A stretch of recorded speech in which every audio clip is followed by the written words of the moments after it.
Et nous accueillons nos invités. Tout d'abord, vous, Loïc Hervé, sénateur Union centriste de Haute-Savoie. Bonjour. Bonjour. Vous êtes vice-président du Sénat, vous êtes membre de la Commission des Affaires étrangères, de la Défense et des Forces armées. J'ai une question à vous poser, Loïc Hervé. D'abord, merci d'être en direct sur l'antenne de Sud Radio. Ce qui va se passer aujourd'hui dans le bureau ovale, tout d'abord, premier temps, un tête-à-tête avec Volodymyr Zelensky, puis ensuite, on ne sait pas trop quelle sera d'ailleurs la formule utilisée, le rendez-vous avec les 7 représentants européens. Ce n'est pas déjà écrit? Non, ce n'est pas déjà écrit parce que le scénario prévu pour l'Alaska n'est pas celui qui s'est déroulé. On annonçait un accord qui aurait dû être présenté oui. avec tambour et trompette. Et ça n'a pas été le cas. Donc ça veut dire qu'il n'y a pas eu d'accord trouvé entre le président Trump et le président Poutine, premièrement. Et deuxièmement, c'est le retour du multilatéralisme et de l'Europe dans un sens très large, puisque on a la Grande-Bretagne qui est présente et l'OTAN également. Et donc, c'est un événement de dimension multilatérale. Donc, non, le scénario n'est pas écrit et nul ne peut dire aujourd'hui ce qui sortira des discussions qui vont avoir lieu tout à l'heure. Tout à l'heure, nous serons rejoints par Andrea Cotarac, le porte-parole du Rassemblement national, avec vous pour en débattre, Loïc Hervé. Mais tout de même, la présence des Européens, on nous a dit, l'Europe, elle est vraiment sur le banc de touche. Il y a cette forme de mépris de la part de Vladimir Poutine à l'endroit de ce que nous sommes. Cette présence n'est pas anodine aujourd'hui. Elle est extrêmement importante puisque le conflit, l'agression russe envers l'Ukraine, c'est le retour de la guerre sur le continent européen. Et ça n'est pas neutre puisque l'Europe s'est construite sur un idéal de paix. Et ça a été une réalité d'ailleurs pendant près de 80 ans sur le territoire européen, si on en exclut la période de la guerre en Yougoslavie. Mais en tout cas, c'est très important que le couple franco-allemand, les Anglais et puis un certain nombre de partenaires européens soient présents. C'est pas seulement la présence de l'Union européenne en tant que telle, c'est la présence des nations européennes et de l'Union européenne et de l'OTAN qui marque le fait que les Européens se préoccupent de leur propre sécurité. En fait, on ne peut pas être simplement spectateur de ce qui se passe sur une base aérienne plus possible, en Alaska. Oui. Non, c'est plus possible.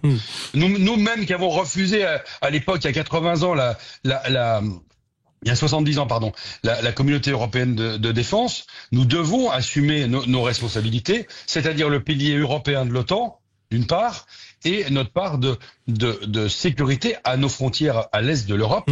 Je rappelle quand même qu'un certain nombre de pays européens sont des voisins directs de la Russie et de l'Ukraine. Et donc, c'est nos frontières européennes que nous devons protéger. Notamment le président finlandais, c'est une présence qui surprend, mais non, en raison de la frontière commune. Alexander Stubb, qui est un très proche de Volodymyr Zelensky, mais qui aussi est très prisé par le président Trump, y compris pour des parcours de golf. Nous sommes rejoints par Andrea Cotarac, bonjour. Bonjour. Vous êtes porte-parole du Rassemblement national. Vous êtes donc face à Loïc Hervé, vice-président du Sénat, sénateur Union centriste de Haute-Savoie et membre de la Commission des Affaires étrangères, de la Défense et des Forces armées. Je vais vous poser une question à tous les deux, très simple, très basique. Que faut-il, à vos yeux, attendre de cette double rencontre aujourd'hui à Washington? Je commence par vous, Andrea Cotarac. Non mais je vais vous répondre pour rebondir simplement sur ce qui a été dit. La guerre en Ukraine n'a pas commencé avec l'agression russe. Elle a commencé avant, en 2015-2016. Et à ce moment-là, l'Union européenne ou les nations européennes, notamment la France et l'Allemagne, elles n'étaient pas des spectateurs, mais bien des acteurs pour établir la paix. Et dans ces accords-là, c'est l'Ukraine qui avait refusé les 2 derniers points, à savoir l'autonomie des régions du Donbass et refuser l'échange de prisonniers. Madame Merkel elle-même avait dit on va pas appliquer les accords de Minsk, elle l'a dit, je veux dire c'est public et officiel, pour permettre à l'Ukraine de s'armer car la guerre va arriver. Aujourd'hui, qu'est-ce que l'on voit à l'inverse? C'est que l'Union européenne ou les nations européennes ne sont plus du tout des acteurs, mais sont bel et bien des spectateurs, puisque que ce soit en Arabie Saoudite, la rencontre entre les Américains ou les Russes, que ce soit en Alaska, entre les Américains et les Russes, on voit que quand on n'est pas invité à la table des négociations, eh bien, on est dans le menu. Voilà. Mais qu'est-ce que vous attendez, Andrea Cotarac? De vous là, vous revisitez le passé, mais on est en 2025 aujourd'hui. Oui. Très bien, mais si vous ne revisitez pas le passé, oui, vous avez raison. Vous faites dire n'importe quoi aux uns et aux autres. Et je pense que c'est le passé justement qui crée les guerres quand il y a une incompréhension. Mais qu'est-ce que l'on fait aujourd'hui? Vous souhaitez quoi?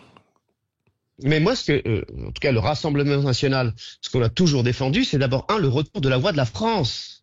Le retour de la voix de la France. Elle n'existe plus, cette voix. Aujourd'hui, c'est l'Union européenne qui fait la loi. Je vous prends un exemple. La guerre en Ukraine, c'est évidemment quelque chose qui dépasse l'Ukraine. C'est une question énergétique, c'est une question de sécurité, c'est une question bien plus globale que les frontières de l'Ukraine. Sur l'énergie, eh bien, vous voyez le changement. Dernièrement, Madame van der Leyen a fait un deal, comme on dit, avec Donald Trump. Dans ce deal, il est inscrit que l'Union européenne, les pays de l'Union européenne vont apporter 265 milliards de gaz naturel liquéfié américain. Mais vous voyez bien que c'est pas la France qui décide. D'accord, vous dites pas les nations, c'est Madame van der Leyen. Je vous redonne la parole dans un court instant, Andrea Cotarac. Vous dites retour de la France, d'accord. Mais là-dessus, Loïc Hervé, il y a quand même des données territoriales très concrètes avec ces 4 oblasts. On met la Crimée de côté, et puis des garanties de sécurité nécessaires que demande Volodymyr Zelensky. Il y a les 4 régions qui sont concernées, 2+2. Hein. Oui. Je ne sais pas Loïc Hervé, puis Andrea Cotarac. Je vous promis, je vous non, sur les questions territoriales, à ce stade, il n'y a pas de discussion territoriale qui est soit, en tout cas, présentée à ceux qui peuvent observer ce qui se passe dans les discussions internationales. On n'en est pas encore là. D'ailleurs, pardon, mais on parle de gaz liquéfié américain.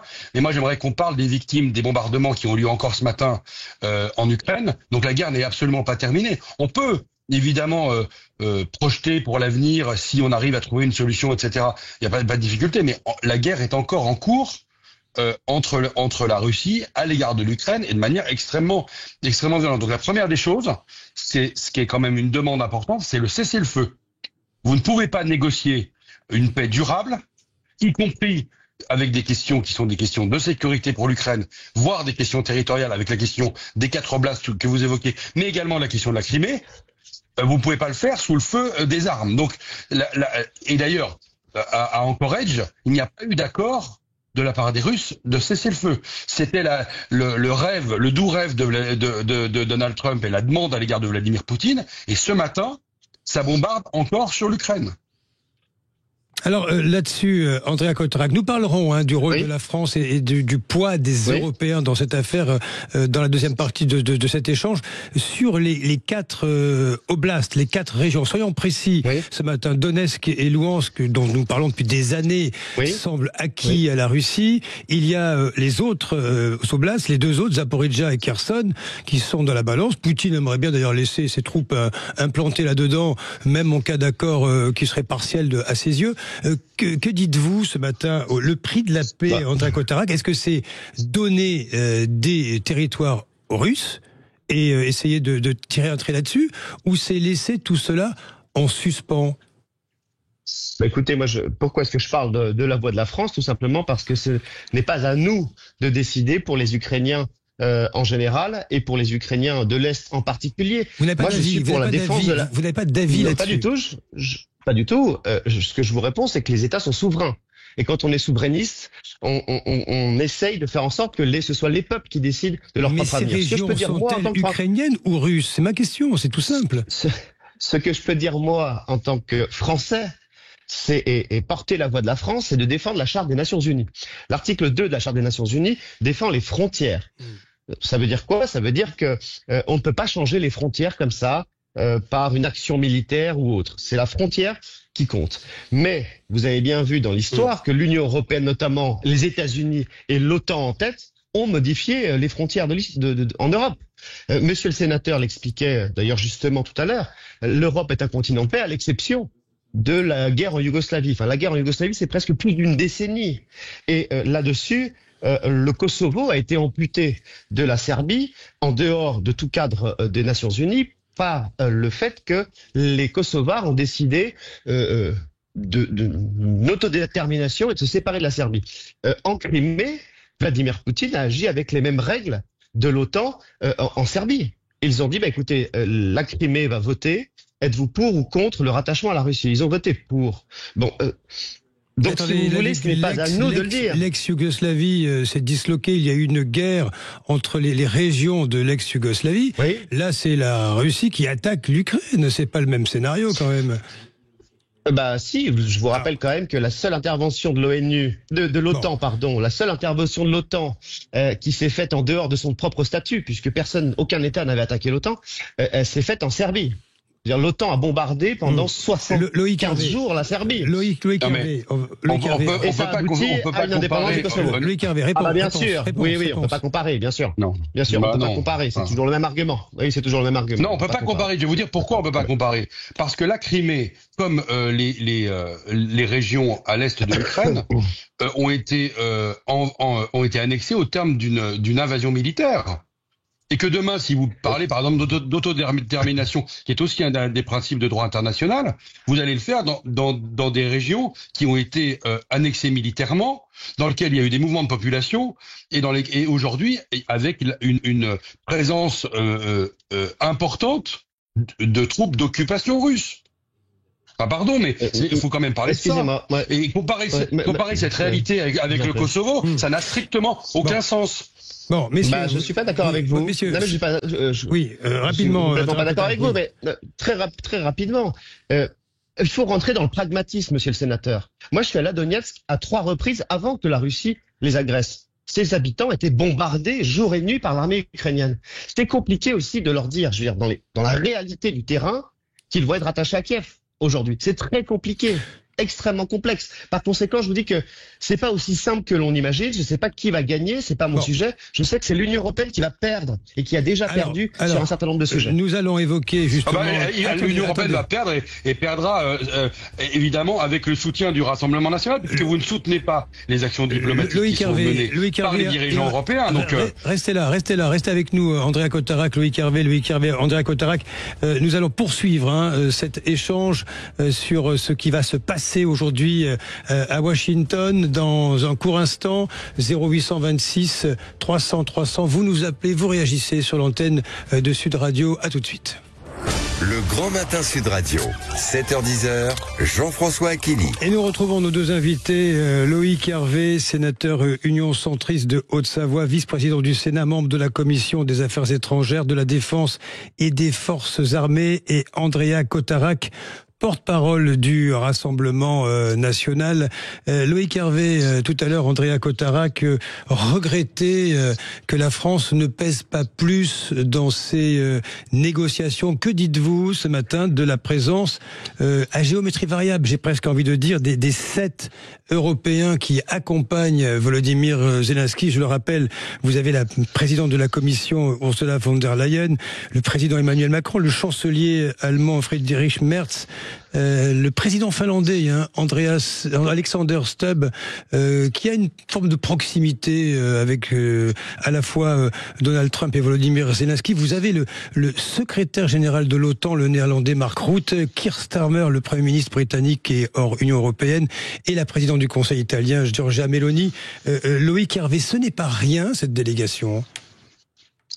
D'abord, il y a un symbole extrêmement fort de voir tous ces dirigeants européens, malgré leurs divergences politiques, être présents aux côtés du président Zelensky à la Maison-Blanche pour cette première discussion après les discussions d'Anchorage en Alaska, et de manière extrêmement rapide. Et évidemment, ça se fait avec l'accord et l'invitation du président américain. Donc ça veut dire que il y a une dimension qui est symbolique, et il y a une dimension qui est opérationnelle.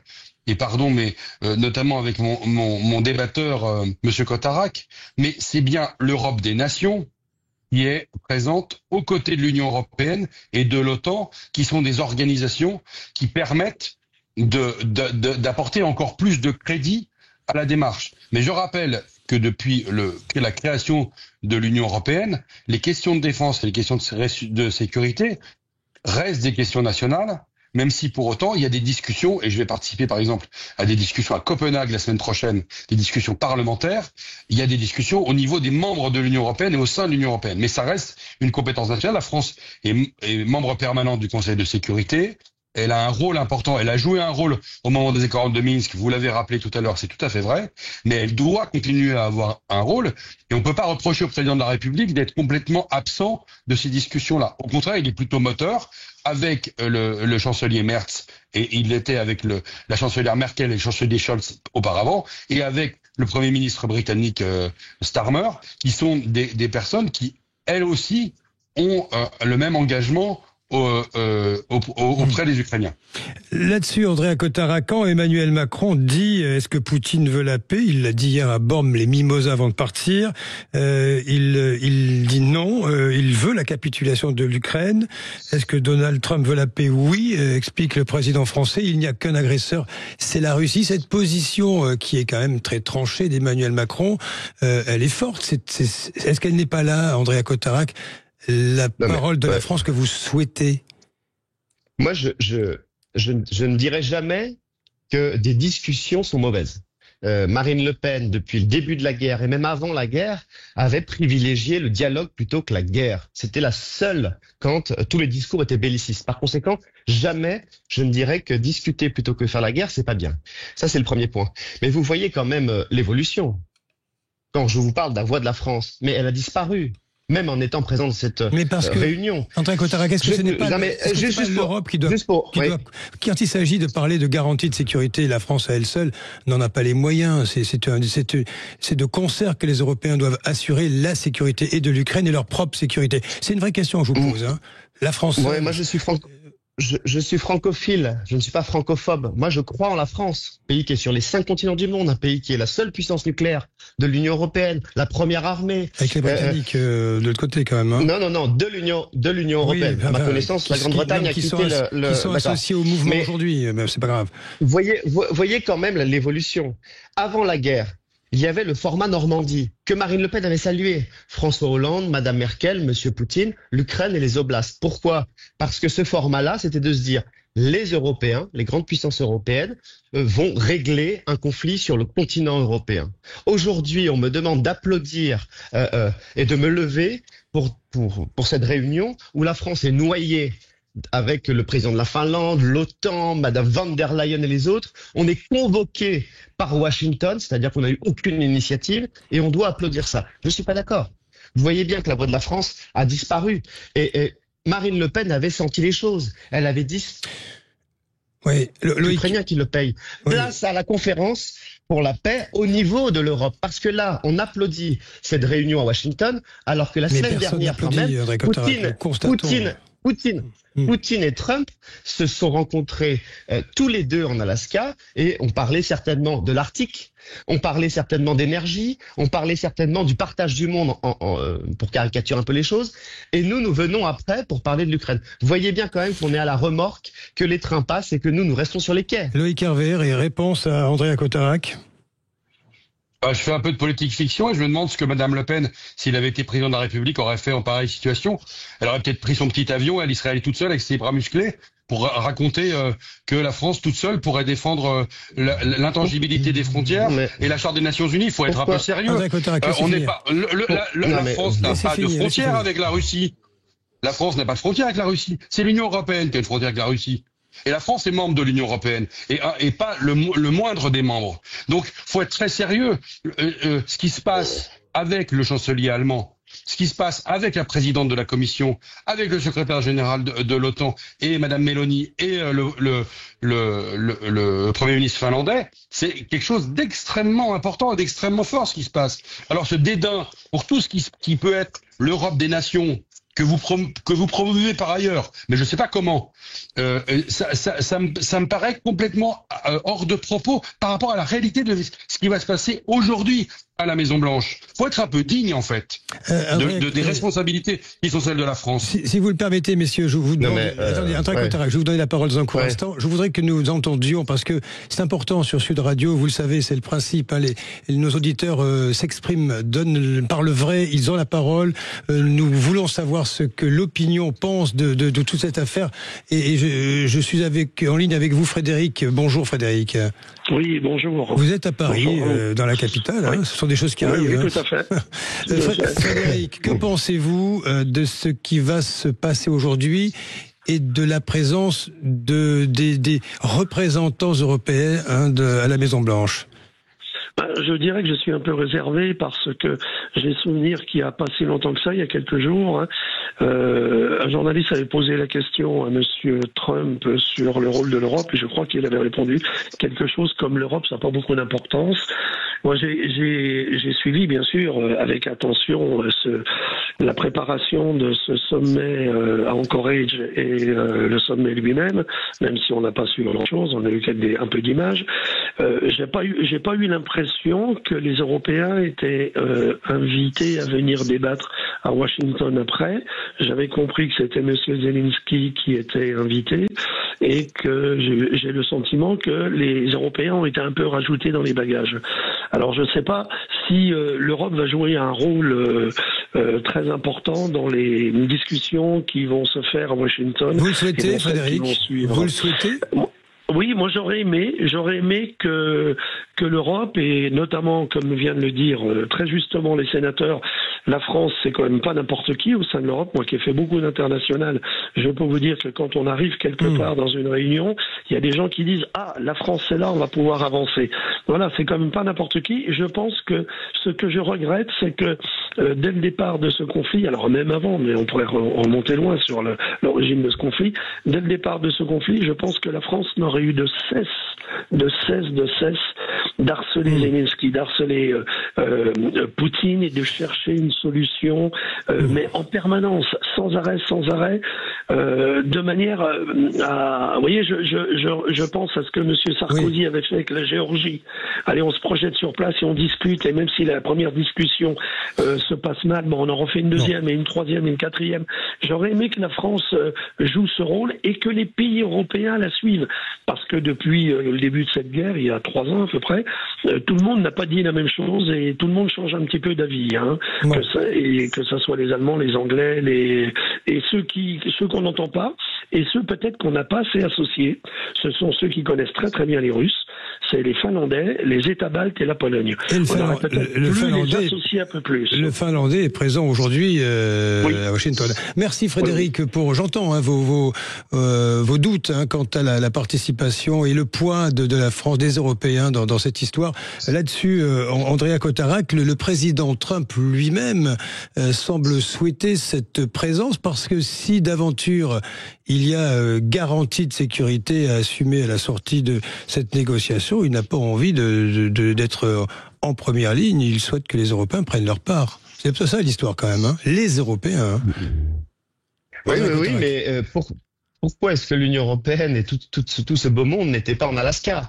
Pourquoi est-ce qu'on arrive derrière? Ça, c'est la première question à laquelle il faut réfléchir. Deuxièmement, tout à l'heure, j'expliquais ce que Marine Le Pen, durant ces 3 années de guerre, avait proposé. Elle l'a fait de manière sérieuse, elle a proposé une conférence pour la paix, une association de l'Europe des nations, pour être non pas des spectateurs mais des acteurs. Moi je ne parle pas avec caricature. Je suis pas sûr que Poutine aurait entendu un tel message entre vous et moi. Monsieur le sénateur explique qu'il faut être sérieux, que Marine Le Pen se relève avec, je cite, ses petits bras musclés. Pourquoi une telle caricature? Le sujet est trop important pour caricaturer l'adversaire. Premier point, j'entends que la France a fait beaucoup pour faire avancer les choses. Pardon, les macronistes, je reprends les propos de Monsieur Le Maire, ministre de l'économie, qui avait expliqué qu'avec ces sanctions, l'économie russe serait à genoux. Est-ce le cas? Non. Je me souviens des propos de Monsieur Lecornu, qui disait que jamais il ne parlerait à son homologue russe, jamais il n'irait parler à Monsieur Poutine. Le lendemain, c'est Trump qui invite Monsieur Poutine. À nouveau, la France est à la remorque. Par conséquent, vous voyez bien que la France était celle quand même qui défendait sa voix, une voix si particulière, une nation qui est présente sur les 5 continents, une voix qui pesait au Conseil de sécurité. Monsieur, vous nous dites que, le sénateur, vous nous dites que la France n'a pas de frontière avec la Russie. Mais d'accord, merci. Mais la France est membre du Conseil de sécurité. Et là encore une fois, vous devriez un petit peu retourner dans l'histoire. Monsieur De Gaulle, le général De Gaulle et Staline on négociait, on discutait pour la paix et la stabilité en Europe. Je doute que M. de Gaulle était stalinien ou que Staline était gaulliste. Ce sont juste simplement deux grandes nations qui certes n'avaient pas de frontières, mais qui avaient une responsabilité forte sur le continent. Ce n'est plus le cas. Aujourd'hui, c'est Mme von der Leyen qui fait la loi. Loïc Hervé, il va falloir conclure parce que, hélas, le temps tourne trop vite dans cette affaire. Juste, je vous laisse répondre à Andrea Cotarac et aussi la même question pour conclure à vous-même, Loïc Hervé. Est-ce que Trump n'attend pas des Européens justement qui prennent leur part en cas de garantie de sécurité? La France, comme membre permanent du Conseil de sécurité des Nations Unies, est très attachée au multilatéralisme. Et ce qui se passe aujourd'hui est un événement qui va dans ce sens du multilatéralisme et qui intéresse les Européens à leur propre sécurité et à la défense des frontières de l'Union européenne, qui est une organisation qui doit nous garantir, doit contribuer à garantir la paix sur le continent. Donc c'est un élément extrêmement important, le multilatéralisme. Deuxième élément qui est tout à fait important, et vous n'ignorez pas que le président de la République lui-même a gardé un contact avec le président Poutine, qu'il a eu régulièrement en ligne. Donc il y a eu des discussions entre la France et la Russie qui ont existé depuis le début du conflit. Faut pas mettre ça de côté. C'est le retour de la diplomatie.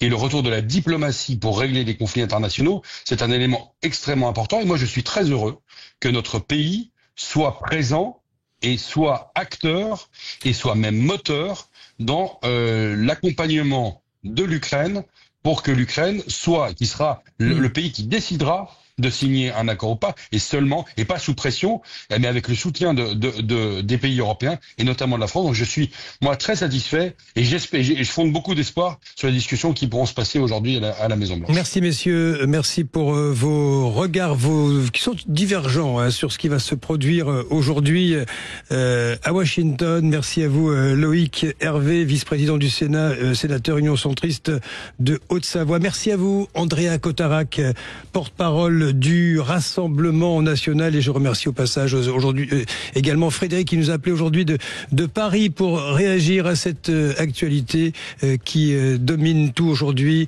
0826 300 300, vous avez la parole sur Sud Radio.